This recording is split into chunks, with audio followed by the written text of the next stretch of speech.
Hello, everybody. Welcome to the Patreon today. So, yeah, it feels like it's been so long. Hope everybody's doing great and creating some wonderful things in their lives. So, yeah, we've got a few questions that we're going to answer about conscious creation. And actually, one subject that we don't touch on much here is health and changing some of those things. So, we're definitely going to dive right in. So we've got the first question is from His Focus 1120. That's their username on here. And I'm answering your questions at 37 seconds. So 37 seconds. I answered your question. Okay. So I love this question because it actually talks about conscious creation. So I was doing great with recreating my specific person, okay? And then all of a sudden our relationship fizzled and we haven't talked in over a month. I understand my thoughts created my current reality and I take full responsibility for our current status. Think more than anything, I need encouragement to keep going. You've created this, you can do it. So I've tried meditation, visualization, affirmations. My mental diet was going strong until recently when I let my 3D take over my thoughts. As a result, I began to push and pull of countering my negative thinking. Okay, push and pull of countering my negative thinking. Okay, so you know what? There's always going to be that fight sometimes of, of the negative thoughts. It's like, it's like, oh, he likes me. No, he doesn't. Yes, he does. No, he doesn't. I mean, you've sometimes got to just push through that and let the positive thing be the last word. And that is sometimes the way it is. But I think the other thing is, right, is don't let reacting to your 3D reality be the end of the world. Don't let it be the end of the relationship. Basically revise that whole reaction because it sounds like you had that reaction and you're making it seem like, well, that's it, it's over. The biggest thing that every single one of us wants and we can have is to be loved unconditionally, regardless of us reacting or freaking out or having feelings in a relationship. I mean, you should be able to say, well, hey, or at least create your relationship this way and say, hey, look, I can be upset and I can be, unhappy with something, and the person still is going to want to be with me. Okay. And that's really what we're going to create here. This is what we all really, really ultimately want to create. I used to create it where if I freaked out, I would push people away and they wouldn't want anything to do with me. Well, now I created it where, sure, I react and I freak out, and then the other person actually apologizes to me. Okay. You can create that because, it's not wrong and it should never be that, okay, your 3D takes over your world, you react, and then that's it. I mean, that's not what we want, right? But if we worry that us having feelings and expressing our feelings are going to push people away, then it is going to, okay? So, question, if I take a break from consciously creating by way of LOA techniques, am I losing ground? Okay, so first of all, the one thing I want to say here is you can never take a break from creating. You're always doing it. You're always, always, always doing it. Now, are you going to lose ground if you stop consciously creating? Okay, so you're always creating. Your thoughts are always creating. So you will lose ground if you think negative, okay, and focus on what you don't want and panic and worry and have anxiety about your relationship. Then you're not going to lose ground per se. You're going to be living from that end and you're going to create that, okay? Now, if you decide to focus on how, this reacting, this big fight or whatever is going to make your relationship stronger and better, and that, it's all going to work out. In fact, you guys are going to be even better than you were before it happened, then that's what you're actually going to end up getting. So you can't turn this off. It's not a choice. It's not like, okay, this morning I'm creating, last night I wasn't. No, I've been creating the entire time. You see, that's where, I used to get tripped up too, many, many years ago, is every single thought we have is creating. And now when you do things like meditating or scripting or, any technique like that, all you're doing is you're just, basically focusing on something for a moment, right? So I don't know if you've heard of, okay, we'll do scripting. All you're doing with the scripting technique is you're just sitting down with a piece of paper and pen, and you're actually just writing out, what you want. You're just creating a goal. That's all you're doing. You could easily do that in your head. In fact, you are doing that in your head every second of the day. right? So let's say, for instance, you're going to, an auto body shop to get like a loaner car or something, right? You all of a sudden have the thought like, I'm going to be here all day. Guess what? You're going to be there all day, because you've just created that as a goal. You've just created that as an outcome by thinking it, and that thought got a feeling, oh, it's going to be all day. And then the universe was like, okay, your subconscious was like, no problem. Your wish is my command. You want to be here all day and annoyed? There you go. Like, let me help you out with that, right? So maybe take a shift at the way we're looking at law of attraction. It's not something that we choose to do. It's something that we're automatically doing every second of the day, whether we like it or not. It's the law. Your thoughts create. Okay. So what's within is going to be in front of you. So, I think it's going to be more about, do things go bad before they get better? Okay, never create that. I never create that. No, they don't have to. You can create things to do that, absolutely. But why? I don't understand why you would want to. I always create, though, that nothing's bad and everything happened for a reason to make me get closer to what I want. So, you want to use the law of assumption here. In fact, if you say, well, do things go bad before they get better? Well, that's using the law of assumption that things have to get worse before they're going to get better. I don't know who made up that, that particular saying, but personally, I don't subscribe to it. Not my deal, right? I'd rather say, look, everything only gets better and better and better. Everything happens for a reason to get me closer to my goal. Okay. So things are only going to get as bad as you let them get bad in your thoughts. Okay. And so keep that in mind. Like, you're always creating. So it's not a matter of, okay, look, you can take a break from, manifesting somebody and just say, look, you know what? We need a break right now. Things between me and Gerry didn't go so well. I intend that he takes this time to think about it and realize he misses me. Okay, that's perfectly fine. Like, you don't have to constantly focus on Gerry. Maybe you just need to take a step back and gather your thoughts, gather your feelings, refocus yourself on your intentions before you step back into the situation. Absolutely. Not saying don't do that. I'm just saying every thought that you've got is constantly creating. Okay, so yeah, I mean, you choose whether or not you're going to lose ground. You choose whether things have to get worse before they get better.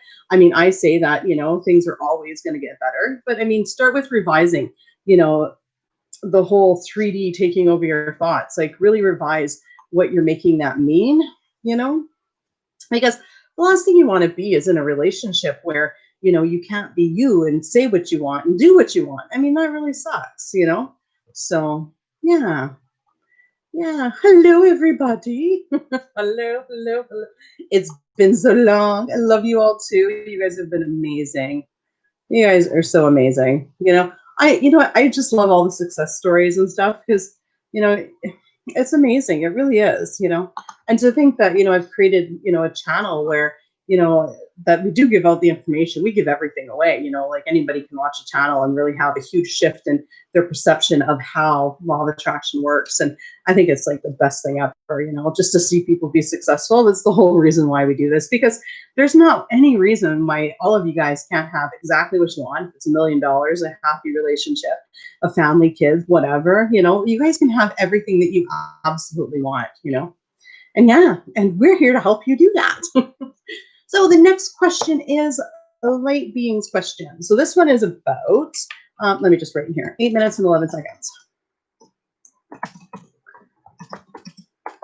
So just before we get into this question, okay, this is about health and, and the manifesting better health. Now, I'm just going to say straight up, because you guys know I live with a lawyer, that this is not a replacement for any health advice. Don't ever stop taking any medication without talking to your doctor.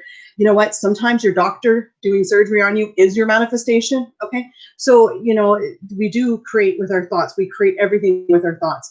And, sometimes, for instance, taking a Tylenol to get rid of the pain is what gets rid of the headache. It's used as a placebo. So, just want to throw that out there. It's not that you can't get good health or cure yourself with your thoughts. You do cure yourself with your thoughts. But I'm not saying to ever stop taking any medication or stop seeking any medical advice or anything like that, because going to see your doctor and them, prescribing you something or, diagnosing you is a manifestation in itself. Like, for instance, recently, I know how I created it too, but unfortunately I created this too. that my appendix needed to come out. Now, I mean, that needed doctor intervention, and that was the manifestation. Okay, so not intended on purpose, but 10 years ago, I was like, yeah, we'll wait 10 years before the appendix goes. And then sure enough, not even kidding you, like almost 10 years to the day, I was like, oh my goodness, you're kidding me. Anyway, that's fine. But the doctor's intervening that, that was the manifestation, okay, for me to be back into perfect health. Okay. So, never think that's not okay. A medication is, very much a placebo effect, right? Like you take a Tylenol, they don't even know how Tylenol works, but apparently it covers, the pain, and then you forget that you had a headache, and then when the Tylenol wears off, you don't have a headache anymore. Okay, so what I'm saying is, is A, that this is not a replacement for medical advice, and B, never stop taking your medication or stop seeing your doctor. Okay, so based on what I say, now that disclaimer's out of the way, and this is for like ever because he's the expert on this, Dr. Joseph Murphy, The Power of the Subconscious Mind. If you want to know how your subconscious mind heals you, which it does, you want to read this book. Okay, I'm going to recommend this time and time again. Dr. Joseph Murphy is the expert on prayers and intentions for healing yourself. Read this book, please. Okay, it's definitely possible. And he also says too, the doctor just puts the Band-Aid on and then your subconscious mind heals it. So, but let's get into this question. So, hi, Amanda. I hope you're doing well. I am amazing. Thank you for answering the last session. It really helped. And I've been getting some success at everyone as you pushed out. Oh, it's awesome. I don't remember what it is, but I'm glad I helped. A question regarding health. Can I use?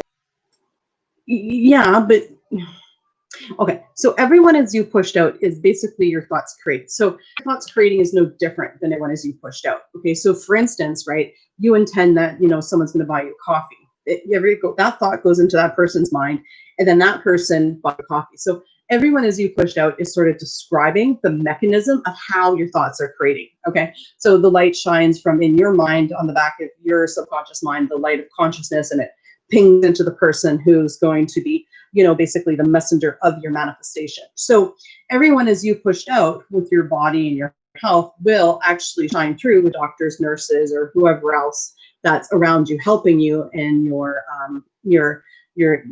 stuff. So like, for instance, right, you don't feel good, you don't know, you want to get a diagnosis from your doctor, and you intend your doctor tell you right away that that and cure you and give you pills to cure you.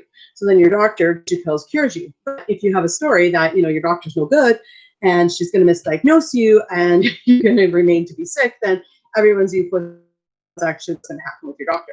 Do you see what I'm saying? So I mean, but you know what, as far as you can cure and you can change what your health is. Okay, so let's read the rest of this question, then I will explain. So recently I've injured my leg badly, and I intend my leg is pain-free and in perfect health. My entire body is in perfect health, but it's hard to ignore the current reality when it's clearly paining and I'm affirming I am healthy. It seems harder to do than my SP intentions, and also I'm easily slip up on my mental diet when my SP when my health is bad. I've also had chronic back pain since I was in an accident in 2018, which I'm trying to overcome through revision, but it hasn't worked yet. What are some good intentions for healing your body? Okay, so right away, I mean, you claim to have chronic back pain, so I would probably start, changing that. So it's not about really even revising, the accident or revising the things. It's about intending and creating that. No, my back pain is fine. I used to have back pain. I don't have back pain anymore because now I say my back is strong and healthy and it feels good. Now I get that, for instance, you're in pain. It's hard to ignore the current reality.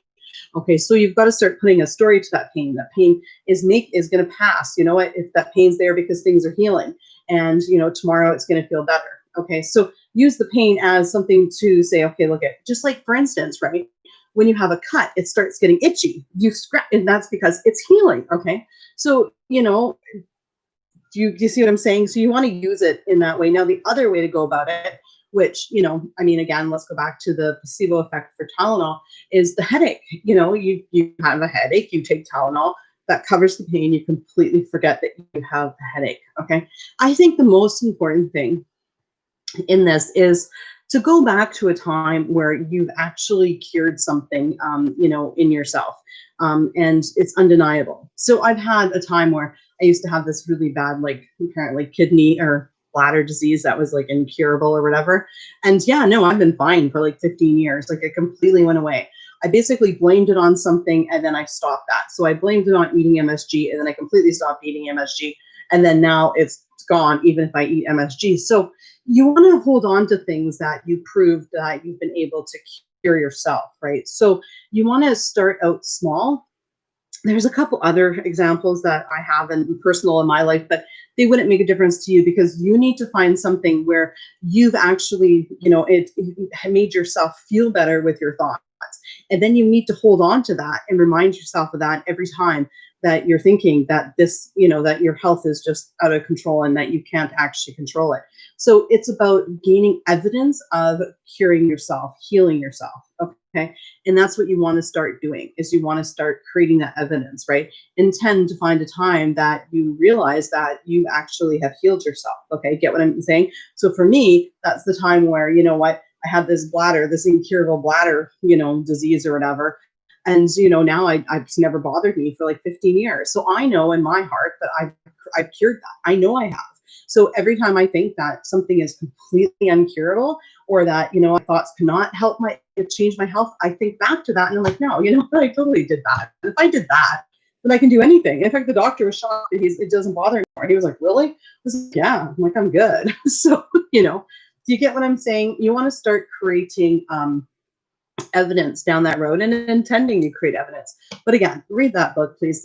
Dr. Joseph Murphy, The Power of the Subconscious Mind. Okay. But you want to start creating intentions that are, supporting what you want. You want to start saying your back feels good, your leg is healing quickly, that sort of thing, right? Rather than, and watch what we say to people. Like, oh my goodness, you know what? One of the biggest things that I had to stop doing was telling people that I broke my back 4 different times and how much it was chronic and there was apparently arthritis. Like I had to stop telling that story to people. And it's so funny too, because I remember when I was younger, we sit around and, oh yeah, I've got a banged up knee. I got no kneecap. Oh, B, I got this, and it was like a badge of honor almost to have these injuries, right? And so I had to stop talking about it to everybody, right? And start affirming that, what, my body heals itself. You know what? Our cells fall off of our body like every 7 years, like, or we get a whole new body. And basically, right, our bodies don't even exist. They look like they exist, but they're only cells and they're atoms that don't even touch. And they're all just there. And it seems real, feels real, but it's not real. Right. So when we start to shift how we look at ourselves and how, we are built up of atoms and all this, then we can take a look at shifting the way that we look at, pain and our body, right? So a big one with me was, well, okay, cells keep coming off my skin. Like I know that, everybody knows that. Well, wait a minute. I mean, the new ones must grow. Oh, okay. So if new ones must grow, then eventually a scar that's there has got to go because that's all going to be new skin. Because how could the scar stay? Get what I'm saying? So we got to start looking at things in that sort of way with, quantum physics, right? So how to maintain a mental diet regarding health when you're feeling it and when you have to explain to people about health issues many times? Well, you're going to have to change the way that you're talking about your health issues, right? So, one way I did it was I was like, well, I used to have much back problems, but I find that these days, I was doing some exercises and my back's feeling a lot better. So I talk about it like it was in the past, and then I talk about how much it's getting better or how much it's improving. Okay. So you want to start doing that. And I'm sure your doctor wants to hear you do that too, right? I can see my doctor when I tell her stuff and I go and it's getting worse, worse. You can just see her melting. She doesn't want it. She wants to hear I'm getting better. She wants to hear I'm feeling good. Do you get what I'm saying? So the other thing, right, with your SP and health, I mean, I get it. That sometimes when you're not feeling good, it's hard to keep a positive outlook. I get it. You know what? I've created some amazing things, in times that I have not felt good. And the reason is because they don't have to be connected. You can easily say, you know what, I've got great part in this, great relationship. I can stay on my thoughts no matter how I feel. My relationship is great no matter how I feel. Do you get what I'm saying? So it's up to you if you want to make them all go, take everything down with you because you don't feel good. Say, well, because when I don't feel good, my mental diet is terrible for my specific person. Great. Okay, now it's going to be. But you can easily start affirming that, regardless of how I feel, I have a great relationship. Regardless of how I feel, I'm doing good in every other part of my life. Okay. Actually, the funny thing is like, I had some of the biggest, the biggest growth in my company at some of the times where I was actually the sickest. So I'm like, it happened. Because to the other, right? They're all separate. Okay, my relationship suffered, my health is separate, money suffered, business is separate, everything is separate. Not just because one thing isn't working doesn't mean everything has to fall apart. But you've got to say that in your head that I can have this fall apart, but everything else is going to work in my life. Okay, you have to separate them. But I get how easy it is. One bad thing happens, and it's so easy to say everything's falling apart now. But we've got to refrain from that with our mental diet and say, no, you know what? I've got everything together. That is going to turn around, and everything else is working perfectly in my life, right? Because I create it. So, how to best go about it? Well, change your story, right? So, yes, I've gone through some health issues, and yeah. So I mean, basically, right? Like, it's all about stating every time something comes up that I don't feel good. It's about, no, you know what? I'm going to be quickly diagnosed, and I'm going to get things figured out. And a big one is because I'm good enough to have that. I've been good enough. The funny thing is years ago, like maybe 20, 15 years ago, I had gallbladder issues, right? And I tell you, I was misdiagnosed for a good few years, right? And then what I started realizing was, no, you know what? I need to say that I'm good enough to, be diagnosed. I'm good enough to get good health care. I'm good enough for the doctor to figure out what's wrong with me and for me to get healthy. I'm good enough for my body to heal itself. Okay. So you've got to create, take this off the pedestal, because when we have things that are up there, we stick it on a pedestal. If we say, no, you know what? I'm good enough for this to happen and it's going to happen now, then it is going to happen. Right now, I mean, let's go back to my story about my appendix. Okay. So could I have actually intended that my appendix basically got better on its own? Absolutely. Absolutely. Why not? My thoughts can heal myself. But for me, okay, I was like, well, look at, you know what? Doctor can take it out. I'm like, that seems a lot easier. That was the path of least resistance. Okay. Because in my mind, well, you know what? It's just like a few minutes surgery. They just take it out. Boom, bomb, you're done. Right. Like, wow, so much easier than me sitting there in pain going, okay, go, I intend for my, appendix to be healthy. I intend for the inflammation to go down and for it to be healthy. I mean, I've got 60,000 thoughts a day and I've got two options. So sit at home and tending that thing, basically shrinks when I'm sitting in pain, or, while I'm also worrying that the thing's going to blow up because you hear all the stories, or do I go to the hospital and just get it taken out? Well, I went to the hospital, got it taken out, and I manifested the doctor actually figuring out what it was, and that them doing it within 12 hours of finding it. So that's a manifestation in itself. So never think that that's a failure. That's not. Just because I didn't sit here all weekend trying to get rid of the inflammation, fueled on with my thoughts, doesn't mean that I'm not a powerful creator, or you're not either. So do you get what I'm saying when it comes to health? Is sometimes the doctors, the nurses, that is the manifestation in itself, and them actually helping you. Yeah. Anyways, you guys are all absolutely amazing. And yes, thanks for being here. Yeah. And those are the questions that we have today. I like to keep these at about 30 minutes. That seems to be, yeah, she's got, it's about, a good length of video. I see some of your guys' questions here. We just did a video on tarot card readings. Well, sort of. It was mixed in with one of the videos. It was one of the videos in the last 2 weeks. I don't know the name of it off the top of my head, but we definitely touched in it. It was me and another coach. It was actually really good. So, yeah. But you guys are all amazing. Yes. I love you guys too. You're all the best. Be healthy. Intent. I'm healthy. Perfectly healthy. I tell you, it's so funny though, when it comes to health, it's almost like, because you actually have physical pain, it seems like a way bigger deal than what it is, right? But really, it's not. So, but anyways, guys, thank you guys so much for being here. And thank you for liking, commenting, sharing, and subscribing. And we'll see you in the next video. Bye-bye.